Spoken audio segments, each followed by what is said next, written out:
Hello, and welcome to today's roundtable discussion. Today's topic is focused on promoting sustainability in the cannabis industry. Thanks for joining us. My name is Marilyn de Guzman, and I will be the moderator for today's discussion. This virtual roundtable is jointly presented by Grow Opportunity Magazine and the Cannabis Council of Canada.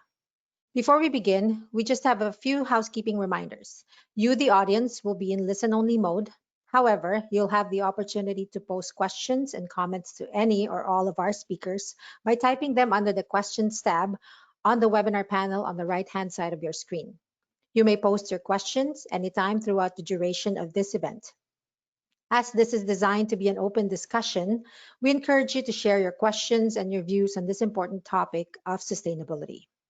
This virtual roundtable is being recorded, and all participants will receive a link to the recording following this event. It's now my pleasure to introduce our panelists. First up is Karine Cousineau. He's the Director of Government Relations and Sustainability at the Green Organic Dutchman. Karine oversees TGOD's government relations strategy and spearheads its sustainability program.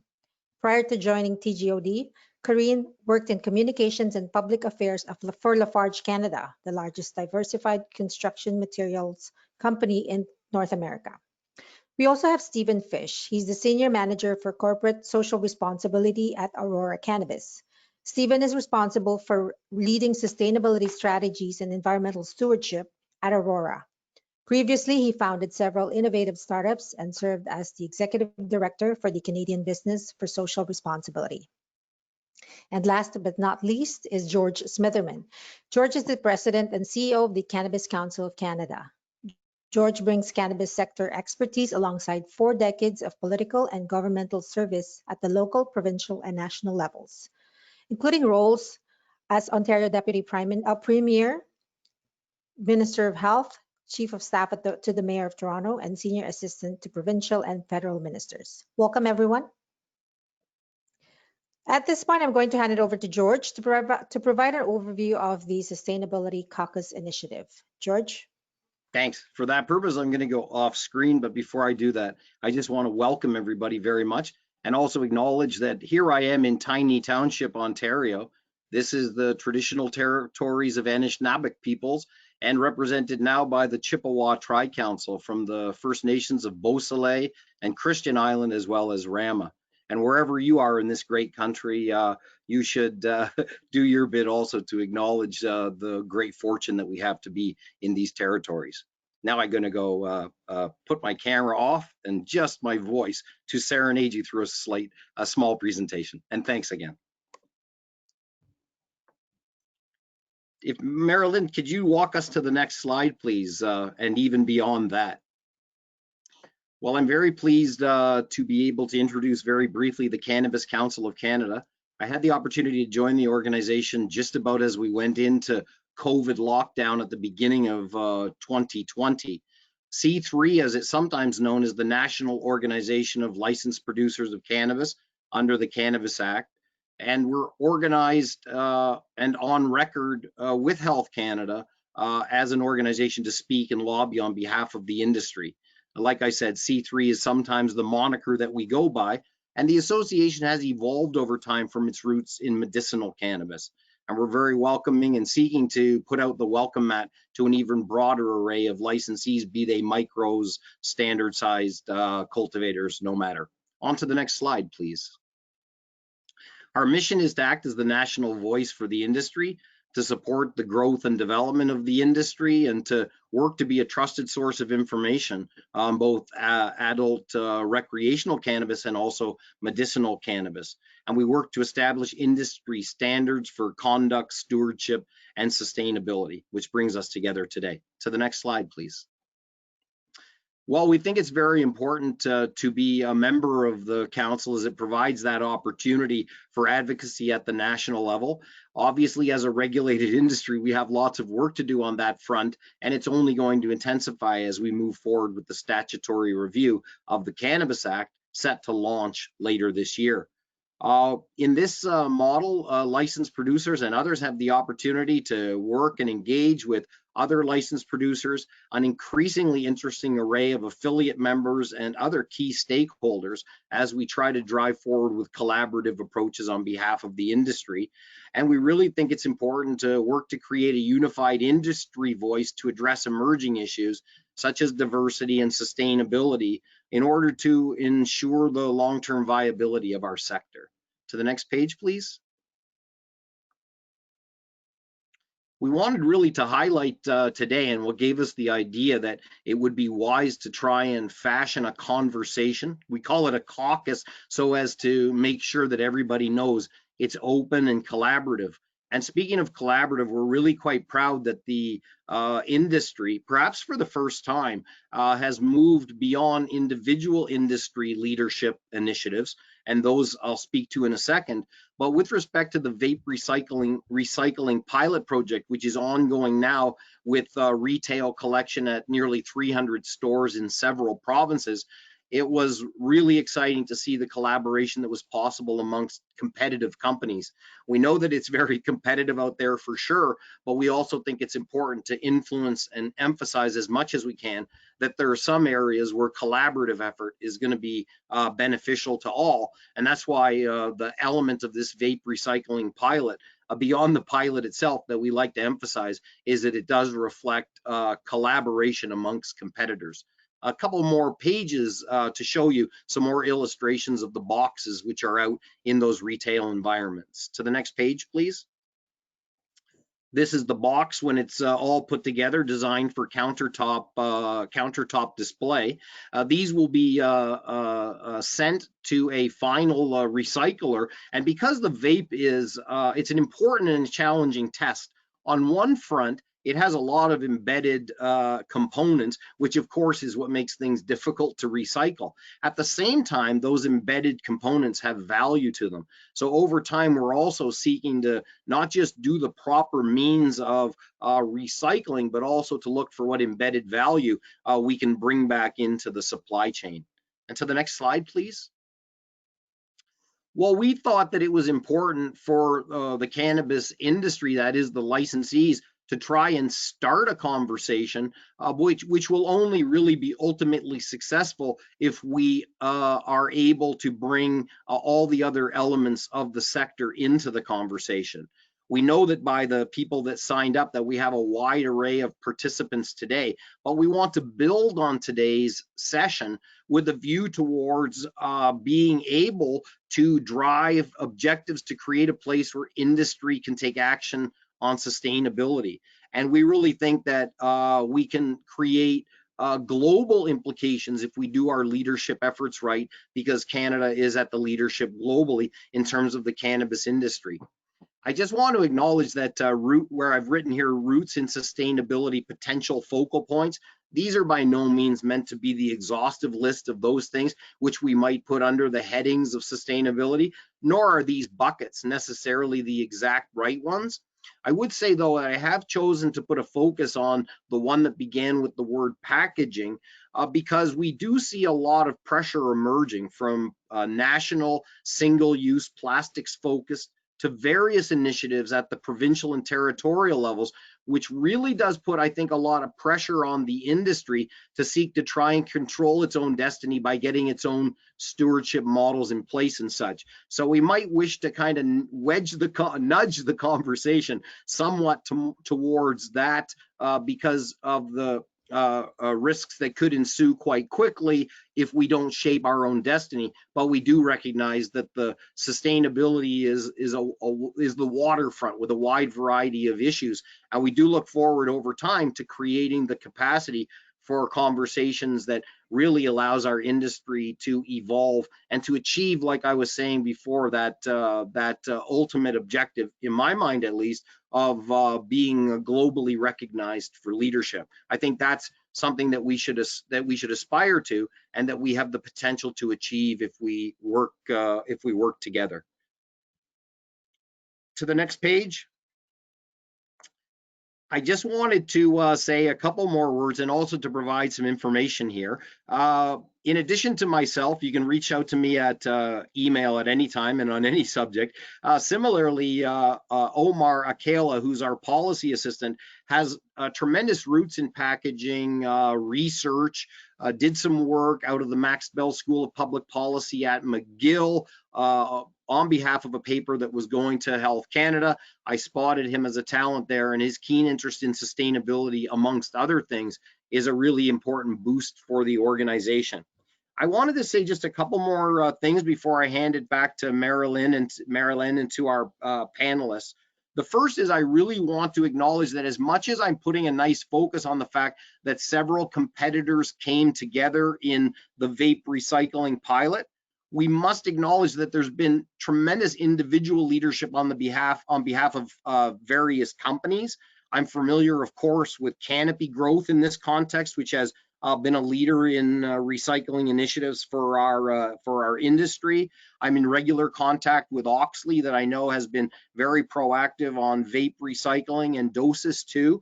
And I know that also many retailers have been organized proactively, and probably some wholesale action that I'm just not familiar with. So I just want to acknowledge, as much as I'm very pleased to present the work that we've been able to do, by no means, of course, do we want to overshadow, but we want to draw all attention and light to all of the good efforts that are going out there in our industry.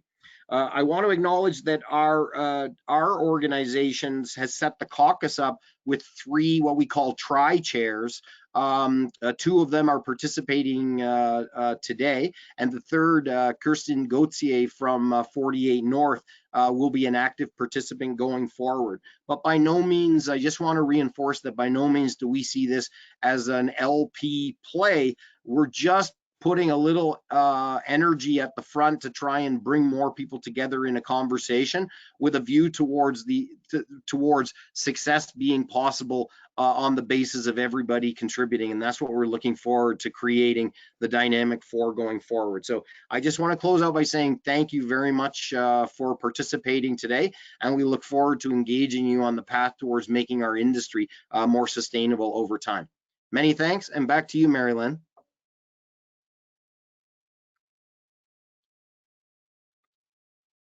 All right, thank you, George. At this point, I'd like to call in Corinne and Stephen to join us. We will start our roundtable discussion. While Corinne and Stephen are getting their webcams on, I just want to let our attendees know this is an open discussion. Please feel free to send in your comments and your questions to our panelists today. I think this is an important conversation around getting our industry to a more sustainable level, just for to be a more sustainable, to give it a more stable and sustainable future. So we can start this discussion off by I think I want to ask Stephen and then Corinne to just provide an overview of what the efforts that's ongoing on your respective organizations when it comes to sustainability, and as well as the objectives for participating in this sustainability caucus. Let's start with you, Stephen. Thanks very much. Appreciate you having me today. My focus at Aurora is primarily on sustainability via waste reduction projects right now. So we're doing a lot of analysis across the company about where we can find both operational savings, but also significant wins from a sustainability perspective as well. So that's a big part of my responsibility right now. Our team is responsible for all environmental compliance as well, so all facilities related compliance work. And as George touched on earlier, we do all of our consumer compliance work related to stewardship as well. So that's all of our bottling stewardship fee calculations and working with the various stewardship groups across the country. And then I'm lucky I have some great folks on our team from the legacy market that focus on cannabis education as well. And so it's a nice balance of kind of compliance and cannabis culture. Yeah, really lucky to join the team. And I think the focus here with the caucus was really, just from what I had seen happen in other industries historically, is that things really started to move and really started to progress when the industry collaborated, really is. And so for me, seeing the opportunity to come together in one sort of safe place in a hyper competitive world was ideal. And so really just was excited to join my peers, have some friendly faces that are going through what I'm going through within my own company, and maybe get better at this together. Yeah, that's my primary focus for joining here and seeing if we can really lead the industry, not just in Canada, but perhaps set an example for global operations. Corinne? Oh, I think your audio. There you go. There you go. Time of, It's not live when there's no technical difficulties. Right? Exactly. Well, thank you for having me today and providing an occasion to wear lipstick for the first time in about 8 months. So I'm at the Green Organic Dutchman. So for us as a company, sustainability has been the strategic focus from day one. I mean, we have green in the name. And so we really see that doing well by doing good can ultimately have a positive impact on the bottom line. As Stephen was saying, if you reduce, you reduce waste, reduce energy, reduce materials, you're actually, having less expenses. But it also, from our perspective, increases revenue and could also lead to finding new funding sources. So it increases revenue as you also have less expenses. At the Green Organic Dutchman, sustainability isn't my title, and it's going to sound very corny, but I would like to think that it could be in everyone's title, because everyone has this sustainability-minded focus that when they take sustainability in consideration when making a decision. So, it could come from our marketing team to a production team to the operation. Everyone is really focused in trying to find the most sustainable way of doing things. So that led to, for example, when we build our facilities are built to LEED certification levels. We have built, we capture water from the rooftops and rain and snow water, and we use it in a closed circle. We use natural light. Another big difference is we use living soil. So we're actually, by using living soil and reusing it crop after crop, we're diverting tons and tons of material from landfill. So these are all the kind of design decisions that were made from the get-go that are actually helping us basically be I think a better company. And when I think sustainability, I also think about the viability and the long-term sustainability, economic sustainability of the company. So I think that long-term these decisions will have a positive impact on the company that we are. And if I can add, so the reason why we wanted to join this, as Stephen was saying, we see tremendous value in collaboration. And I also say, I always say, and it's not scientific, but maybe 80% of what each of these companies are doing is exactly the same, and 20% is more proprietary and different. If we can find common ground in the 80% that can lead us to be all more sustainable, this is a win-win-win in my opinion. Right, and you bring up a great point. Actually, I guess when it comes to sustainability, it's not, it's not a I wouldn't say, like, it's something that it's a common ground for everybody in the industry who really wants to propel and progress the industry forward. So when we're talking about that in the cannabis industry, one of the more obvious and easily attainable agenda, I guess, is in recycling. So, and George mentioned this earlier in his presentation. I just wanted to get, I guess you could provide a little bit more information for our audience about this collaboration around the recycling of cannabis packaging and vape products. Give our listeners an overview of the program, and more importantly, how can businesses and consumers participate? Stephen, maybe you can start up. There we go.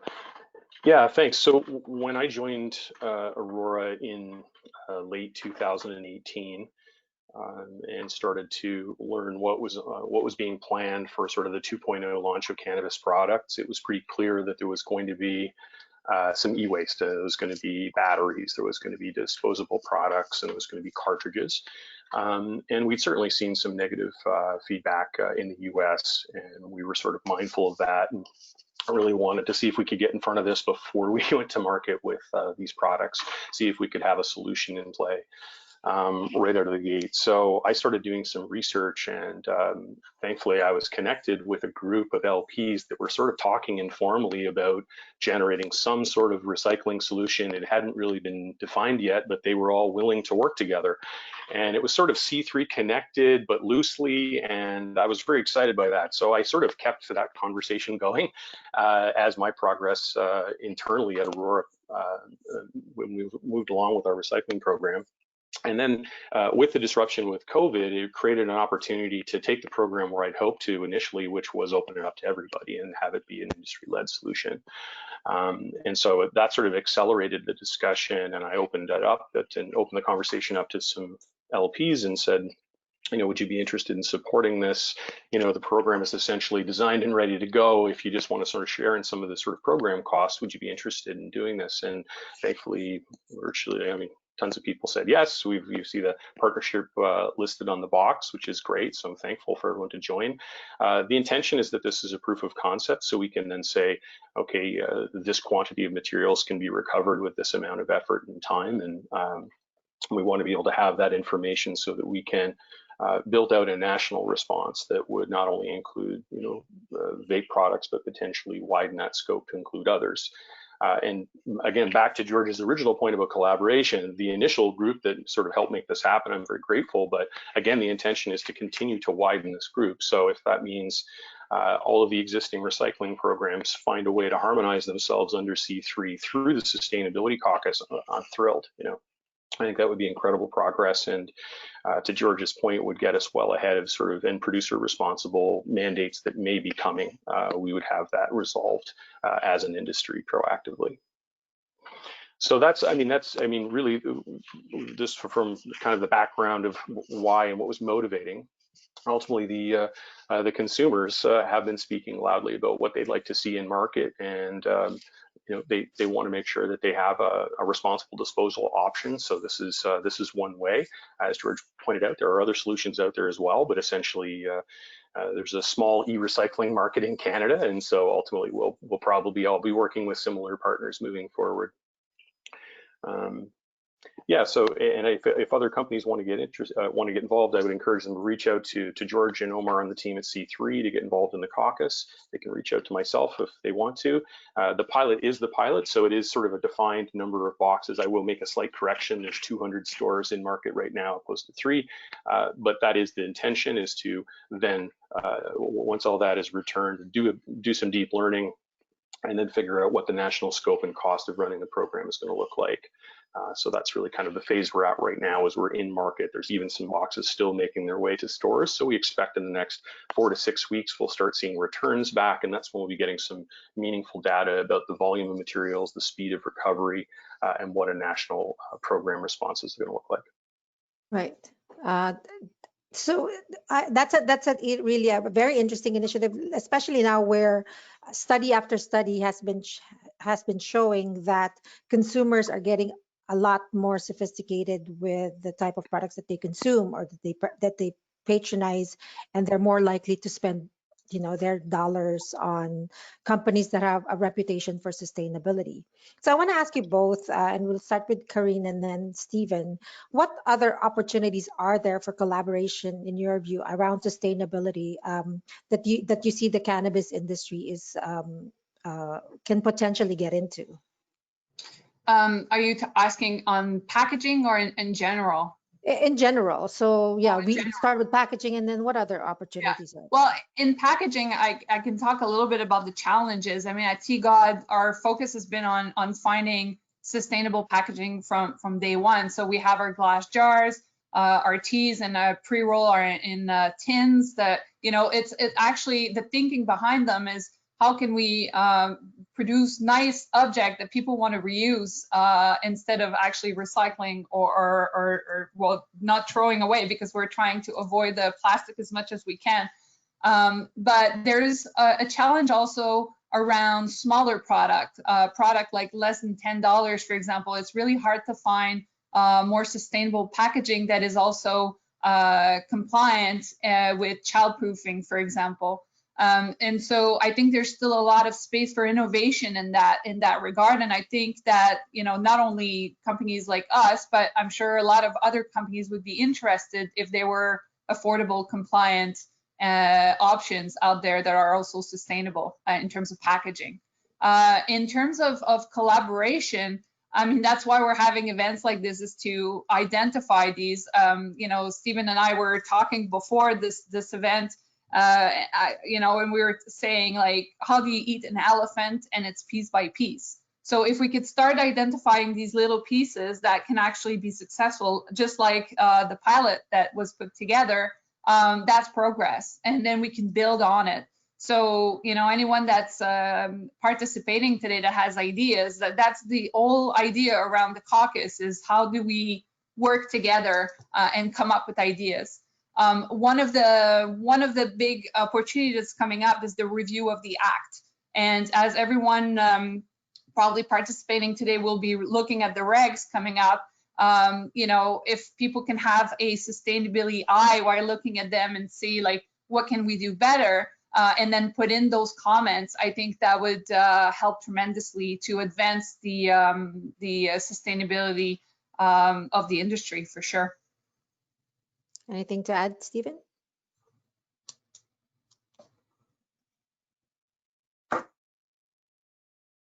Sorry, I just wanted to unmute myself. Yeah, I'll just say that I think that the existing programs through C3, the caucus and the vape program, I think what that does for us, the benefit is it creates a governance system for us to try things. And I think that what would be a nice extension of the vape recycling program would be obviously probably more recycling with more people. That would be sort of the next phase. But then I think the really exciting opportunity, and George touched on it, is really value creation or value capture within this value chain. And that's, is there an exciting long-term solution for a material recovery and reclamation and reuse for the industry? Especially within our value market, for example, is there, you know, is there an equivalent brown bottle in the cannabis industry in the next 5 or 10 years? I mean, it's an interesting conversation to have about cost and freshness and about consistency within a health regulation environment. But just to echo Corinne's comments about the open regulation comments right now. Yeah, it's no surprise that the market would like to see some changes on labeling. As a sustainability professional, I'd also like to see that for different reasons, simply because it allows us more freedom to change the format, the size, you know, the amount of information that has to be communicated does dictate the size of the product, the finished package. So that does, you know, it forces us to get creative, but it would be nice to have a little bit more room to breathe there. But otherwise, I think that this is the place that we need to start. I think there's lots of other areas, you know, under capital S sustainability where we could collaborate. But I think that's kind of an early opportunity for us to respond to an immediate consumer concern. Right. So I want to get to some of the audience questions now. Is the effort in recycling the vape pens, for example, have a lower carbon footprint than manufacturing the vape pens and ending up in the landfill? This is an issue with all plastics right now. The recycling of the plastic uses more energy and costs more actually than just putting it in the landfill. Stephen? So yeah, so there's a lot in there, but I'll sort of address the first piece, which is the cost or the inputs required to actually run the program. Been very mindful of that through the design of the program, as far as localizing the aggregation points for collection to minimize shipping points, for example. The one piece, as far as you know, just sort of end of life of the product, is that there is a certain component that must be incinerated. And again, so this is sort of this is a requirement that we have as far as destruction end of life. So there is a percentage, about 20%, we approximate at this point, that will have to go to what's called the waste energy, which is incineration that then captures some of that energy for reuse. Is that perfect? No, but we still think that's better than landfill or litter on the streets and the optics around that. So, but the other pieces, the other materials, with some pretty significant advances in recycling technology now, we can recover what we hope to be about 80% of the remaining materials, including the lithium, circuit boards, plastic glass, and give all of that material a second life. So I'm certainly looking for better solutions all the time. Obviously, we will learn a lot about the design of the products themselves and how those designs could influence future design considerations for ease of recycling, material alternatives, all of those things. So these are the aspirations of the program, is to learn as much as we can. And if there's tweaks to improve it and to reduce the carbon footprint of the program, for example, as well, I'm all for it. But definitely building those considerations into the design from the program from day one. Corinne, do you have anything to add to that? I think that was the perfect answer. Okay, there's another interesting question here. Given the importance of embedding ESG or CSR considerations from the beginning and the challenges, both financial and cultural, facing the industry, what is missing in order to stimulate and motivate the industry to truly embrace and lead on these issues, in addition to the great work of the Sustainability Caucus, of course? Corinne, yeah. Yeah, I can speak to that a little bit. I think that the challenge is it's still a nascent industry. We forget that, its legalization is only 2 years away. For some of us in the industry, it feels like 15 years, but it's been only 2 years. So I think that there was a lot at the beginning of goodwill put toward, focusing on sustainability, and then a lot of companies had to kind of or look at their plans and reevaluate, because first of all, you also have to ensure that economically you're viable, and this is still an issue in our industry, and we need to work on that part as well, right? So that's why I think it's important to take sustainability in context right at the beginning, and then grow with it.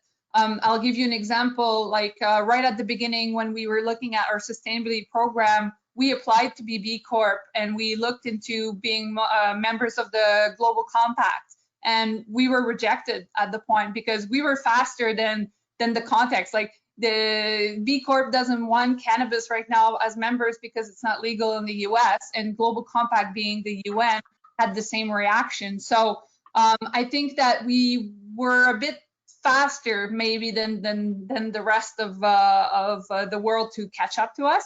And also I think on the economic side of things, yeah, we need to ensure that we're on solid ground before we can really push it to the next phase, if I could say. Do you have anything to add, Stephen? Just that I patiently await an update from the UN Global Compact on our membership as well. Yeah, you're gonna wait for a while. I was hoping for once the World Health Organization made their announcement that there would be an update, but still pretty quiet over there. So yeah, you make a great point about the stigma is real. I mean, Corinne obviously tried to do the right thing and reach out to B Corp, establish themselves with a framework from day one, and find out actually we're pretty American, all things considered, and until the feds say yes, we're not doing this. So, and the UN has been very quiet with cannabis kind of companies, unfortunately. So, we're kind of having to build our own reality here. And I think Corinne makes another good point, which is, I certainly came into this industry working with much more mature industries that have been reporting and disclosing information to the market for, 15 years in some cases, with very mature disclosure models that are tied to financial materiality in sophisticated ways, maybe even integrated reports. So I naively thought we might be able to skip a few decades of work and actually jump right in early on and be that aggressive. But to Corinne's point, I mean, the maturity of the industry was not there yet, and we needed a lot of sort of basic discipline and structure in place. So, those governance improvements were incredibly important. The social and environmental governance of things are important and are starting to kind of become the questions that are asked of us. But one thing that's a bit of a reality check for us is that historically, if I had taken this job in another industry, I would have multiple peers reports that I could look at from previous years, and I could A/B myself and do some benchmarking and comparisons. And I mean, we really don't have a mature disclosure market from the U.S. from multi-state operators, or frankly from us or our peers in Canada to do that yet.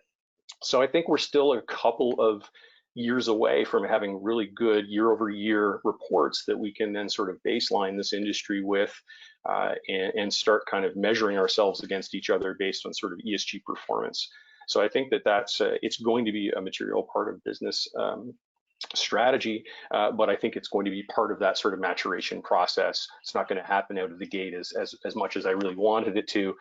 It's going to be a much more slow embedding process that I think all of myself and Corinne and others are working on now. Yeah, that's an interesting point, because like we all know, this is something that involves, it's one thing that LPs producers are collaborating on this really important initiative, but then it is a multi-stakeholder industry. We have to get all buy-in from the whole spectrum of the value chain, I guess, from the regulators to the distribution channels up to the end consumer. So yeah, it's really something that has to get buy-in from all sectors. Getting to other questions here. Any collaboration with artists? Love to find creative ways to inspire the repurpose and recycle, engage and entertain. Empowering artists as leaders, again, stakeholders, multi-stakeholders, right? Yeah, go ahead, Stephen. Oh, sorry, total anecdote. Someone had just sent me an art installation in Colorado, I believe. It was all made of used vape carts, or not used vape carts, but surplus carts. They made these installations out of them. So I just saw that recently. So it's a great question. Sorry to interrupt, Corinne, please. No, I was just going to say, like, within the limits of the current regulations, absolutely. I think that, we have a very creative marketing team that's always looking for new ideas. But that being said, we are dealing with a very strict regulation, background that we have to deal with, for sure. Yes. Sorry, go ahead. I'm sorry. I'd say the same for us as well. We're always open to collaborations. We just did sort of a terpene scented candle recently, which is kind of interesting, but always open to those ideas. But yeah, not yeah, always open to those collaborations, kind of as a one-off. Look at those. You bring in an important interesting point with the regulations. This is a highly regulated industry, and I'm curious to know your thoughts on what other drivers or what needs to be done in terms of to propel this sustainability efforts to really get meaningful results in terms of the regulatory side. Like, is there anything lacking right now? Where are the improvements that needs to happen? That's a loaded question, because it takes it could take a lot of discussion and time. I think that for us as an industry, like, we have to put ourselves in the shoe of the regulator, where their objectives is really about safety, security, replacing the illicit market, but the big focus is really on protecting public health. And from our perspective, it's building a sustainable business and also the environmental stewardship. And so I think that with the review of the Act coming up, I think that right now there's an occasion for the industry, and when I say industry, it's not just LPs, but everyone, to influence the federal government to open the scope of the review of the Act. to make sure that, we look at it from a business lens, not just from a public health lens. But yeah, absolutely. There's so many aspects from destruction to packaging to the marketing. I mean, it's the whole array. After the rules were put there 2 years ago, now it's time to kind of go back and then talk about how it's really going on with businesses. How is it working for wholesalers? How is it working for retailers, right? And then identify what could be done better at this point, and for the federal government to be open and have a conversation really about how it could be improved. Stephen, anything to add? Yeah, I think I mentioned earlier, I think any sort of flexibility in the packaging would allow us to do things differently than we do today. So certainly opportunities to change the size of the form factor, which is largely tied to the label, I think would give us some flexibility from a sustainability perspective. But we're trying to be creative within the framework as it stands today and make some changes and evolve the packaging as the regulations potentially change. We'll work with it as it is, but we're definitely asking for some increased flexibility on how we package and ultimately even what we can put on the package. Right. We have another question, and maybe George can chime in. Is C3 collaborating with PAC to learn from their huge investment in sustainable packaging? George? Yes. We're seeking, and really through the caucus message, to collaborate with all in trying to develop strategies that can be successful for our industry. And since we are a new industry, and since other industries have already taken on many sustainability focused challenges, it's definitely the case that we can learn from others. Corinne has history in another sector that confronted their own stewardship challenges. Stephen has a lengthy track record of actions in those areas. So invariably, yes. We also are trying to take stock of Health Canada, the regulator, because they have needs also within the government. They're under some pressure to speak up for the cannabis industry in the context of single-use plastic bans, which is going to put more pressure on industry-wide solutions. And this is lucky where we have Omar, who actually worked on the paper that Health Canada had asked the Max Bell School of Public Policy to develop. So yes, we're trying to be attuned and in a certain sense get ahead of the play to the greatest extent possible to shape our own destiny. So if anyone has recommendations to me of people or organizations that I should reach out to, then please feel free to send me those by email or make the connection, and I'll be more than happy to learn from others. Thanks. We have another question here around regulations. What could be the best way in dealing with provincial regulations, thinking specifically of child-proof packaging and the necessity of reducing the overpackaging? Stephen? Yeah, I mean, I'll just say that everyone I've spoken with has just been very open to change and open to listening to these challenges. I think what I can say, it's not specific to the childproofing so much, but more with the respect to the collection of vape products for the vape recycling program, a real world example of where the Ontario regulator said, hey, this might be in contravention with how long a retailer can hold this product, a return product in these disposal boxes. Let's amend this so that you're safe to operate. So I really appreciate the fact that everybody has actually remained open, and where they've seen opportunities to make quick changes, in that case, a very quick change to the policy to amend it to accept a longer return time so that they could dispose of the vapes and carts and batteries in a more responsible way and not feel rushed to destruction, which is what I think sometimes has happened. So I think that and Health Canada has proven to be very open to conversation about, they've heard this loud and clear as well. So I'm confident that together with this review process, with these voices, this this voice and many others who have said loud and clear they'd like to see everyone do better. I'm quite confident that we have all the people now aligned and ready to make those changes. Corinne? I was on mute. Agree with what Stephen was saying. Another thing to look at, for example, when product is a single use, like a gummy, or in our case, we have Ripple, the powder that is one serving. Do we really need, resealable function to packaging? Like, these are the kind of questions that going forward, from a regulation point of view, that we can look at. But yeah, I think that there is so much space for innovation. If people are looking to get into the cannabis industry and looking for a niche, I mean, there is so much space and people willing to listen to new ideas for sure in that. Right. We received a comment, I guess, a resource. Ben Gelt, he chairs a group in Denver that has built a cannabis sustainability best management practice guide that is useful universally. I guess, Stephen, you know him, and free of charge. So he shared a file, Google Drive, for that.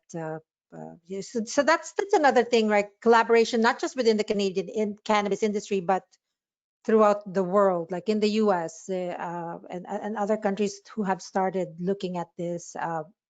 First of all, regulating their cannabis, legalizing the industry, and then looking at sustainability within Absolutely. the industry and outside the industry, right?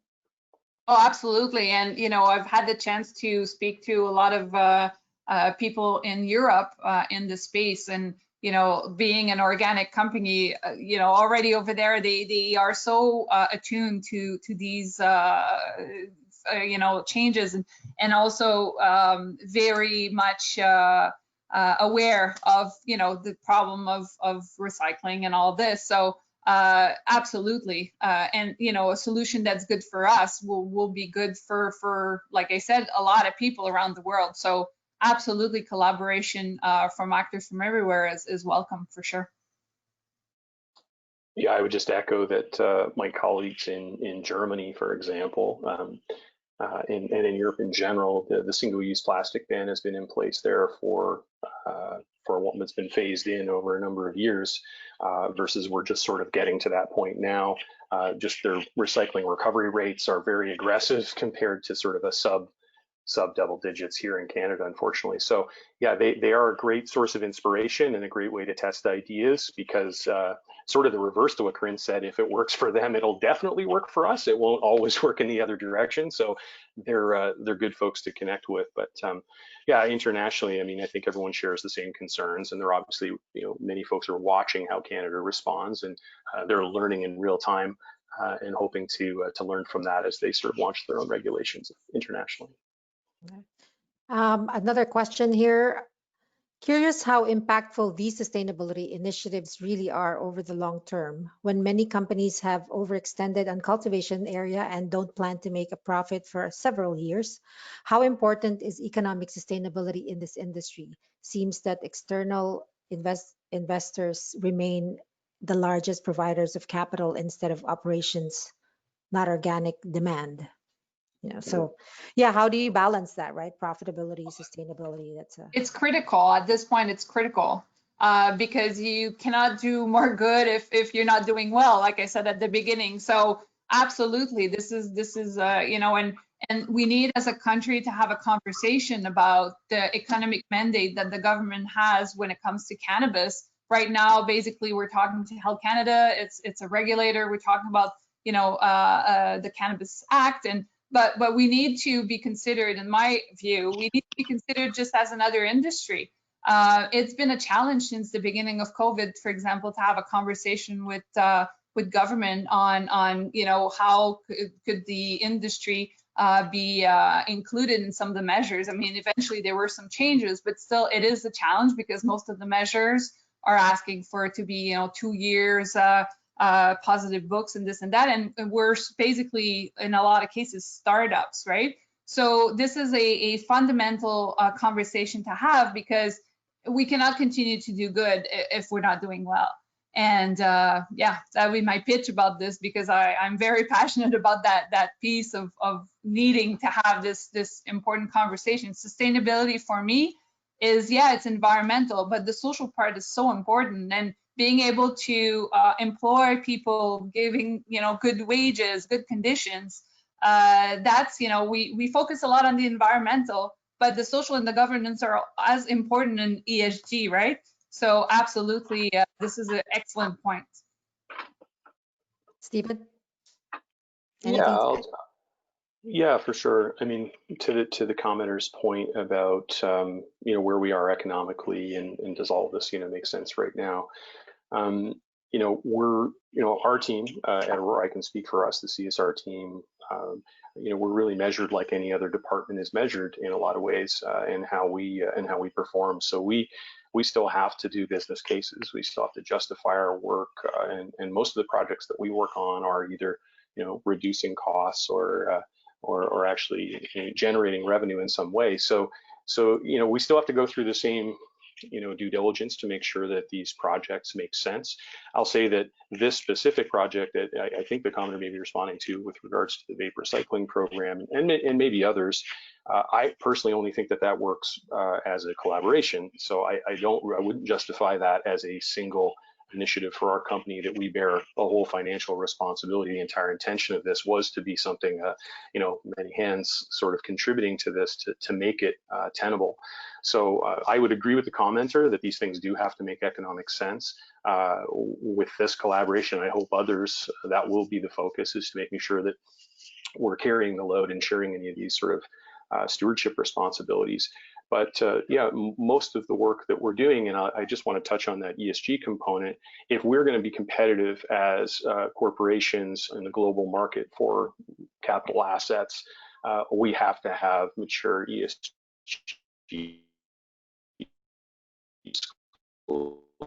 disclosures, where we will have to eventually. And so those questions that will be asked of us in the underlying operations and the work that we do does have a material financial impact on how the market uses cannabis, how trustworthy we are, and whether they want to sort of move institutional money towards the cannabis industry. So I think that as we mature and we start to become disclosure and performance, I think that will build trust with those global capital markets. And I think that this is part of the long-term strategy for sustainability in the sector. I really do believe that this is part of how we build a global sector the right way from the beginning. Great. We have another question regarding public education. So is it part, can you talk about some of the caucus's plans or projectives around how to communicate this with the consumers, like the efforts the industry is doing around sustainability and recycling and all these things? They have to obviously resonate with the consumers, because they're the ones that are going to use or be buying these products, and you know, all that profitability kind of thing. So can you talk about some of that initiatives in terms of communication to the end consumer, to the public? I can go first. Well, I think that there is absolutely more space for more collaboration when it comes to public education. I think that the provincial boards have put a lot of efforts into going that way and educating the public from their own provinces, which is great. But yeah, there's still a lot of work to be done in that case. As you know, much as we can reduce the stigma, it's only better for our industry. I was just going to pop in and say that I thought that I would use the artist who spoke up earlier, actually as a very real example of how a caucus can be effective, because there's a lot of people out there in just the broader cannabis community that wish to be part of a community which is doing a better job on sustainability. Lots of us legacy consumers that were used to getting our cannabis in a simple baggie and now are sometimes burdened with significantly more, that has an ouch point, I think, for a lot of consumers. So I think as we can get these initiatives going, if we're successful with this caucus, it will be that we engage not just the various aspects to our sector, the wholesalers and the retailers and the people that make packaging products, but also our cannabis community, because they're the most powerful voices for making any of these initiatives successful. But I really deem it, I really hope it can be something actually that emerges as a source of pride in a sense, because it has been out of the gate, I think, a little bit of a problem or a concern for a lot of consumers, just how much packaging has come alongside the legal market and environment. So we're gonna engage that community. Hopefully, that would be my objective, and get those artists helping to tell the story. Great. Well said. Do you have anything to add, Stephen? No, I just say, yeah, absolutely. I think the more creativity and the more personality and culture we infuse into this, the better. I'd like to have some fun doing this. So it'd be great if we could invite artists to the table as well to help communicate these ideas and celebrate sustainability in the space. Right. We're almost at the end of our session. It's really been interesting, and we received a lot of questions and comments, and all these questions will be sent to the panelists. For our audience that are listening today, we will send them to the Sustainability Caucus for them to go over it. Definitely, we appreciate all your inputs. I think just to sum up, if I could ask you, Corinne and Stephen, just to provide a little bit of a takeaway in terms of steps forward, as a guidance for because this is definitely not going to be the first and the last one that we're going to have a conversation around sustainability. So the hope is it'll be a continuing conversation, but give us some of the key takeaways for today's discussion. Corinne, let's start with you. Thank you. Well, thank you again for having me. This was fun. I think that the message would be like, this is just the beginning. There's so much to be done, but let's do it piece by piece. Let's find how we can work together and build on successes like the pilot that's starting. And show that the industry can work together and be responsible and do good for society in general. I know it sounds like a lot of good wishes, but in certain it is a little bit, right? So yeah, let's connect, let's work together for sure. Stephen? Yeah, just echo, thanks very much for creating a platform in the space for all of us to come together and discuss this. And I would just encourage everyone that's on the phone or who's watching this afterwards to reach out, because to George's earlier point, the caucus is meant to be open and collaborative. So I'm most excited about what's to come next, which is really when we see hardware manufacturers and retailers and wholesalers and regulators working together on these issues at one table, whether it happens to be virtual or in person. So I'm very excited by that. I would just encourage everybody to reach out, bring your ideas forward. And I think there's reason to be hopeful that this has been one thing in a hyper-competitive environment where everyone has said yes. And so I think that's been really encouraging, and I think let's just keep saying yes and get good work done. And I look forward to working on this and many other projects in the future. So appreciate you kicking us off right. That's great. So that concludes our panel discussion. So just a note to our participants: we will the Sustainability Caucus is planning to do a survey for all the participants, just to get the conversation going and get more of your inputs from this discussion. So watch out for that survey that we'll send that out. And on that note, this concludes our panel discussion. Thank you all for participating in such an important conversation that will help move the cannabis industry toward a more responsible and sustainable future. This panel discussion is just the beginning of what we hope to be an ongoing collaboration across the industry by bringing more entities across the sector into the program. For those of you who missed parts of all this discussion, you will be receiving a link to the recording of this webinar in the next couple of days. Thanks again, and stay safe, everyone. Goodbye. Thanks, Marilyn. Thank you.